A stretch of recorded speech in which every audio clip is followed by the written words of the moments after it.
Իրականությամբ խոսում էր DAO պրոյեկտի մասին։ It's been already a decade the whole film world is discussing the DAO project. Այնուհետև տեղ ունեցավ պերֆորմանսների, ինստալյացիաների, ցուցահանդեսների եւ կինոդիտումների, այսպես համալիր մի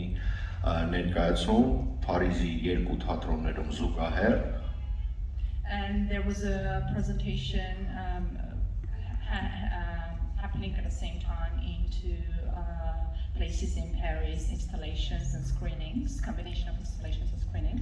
Եվ հետո դրանից հետո ուրախացեց բոլորին Բերլինի կինոփառատոնը իր օֆիցիալ ընտրանում ընդգրկելով DAO նախագծի երկու լիամետրաժ ֆիլմերը,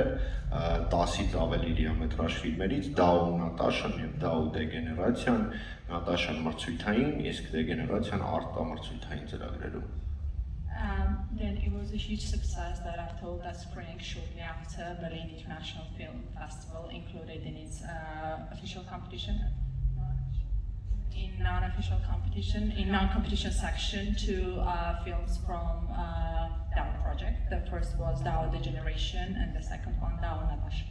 Շատ երկար կարելի է խոսել նախագծի մասին, բայց քանի որ ժամանակն էլ քիչ է, եթե մեկ նախադասությամբ ասենք, ապա այդ 10-ից ավել տարիների ընթացքում հսկայական թիմից երևի թե վերջում մնաց մեկ մարդ, ով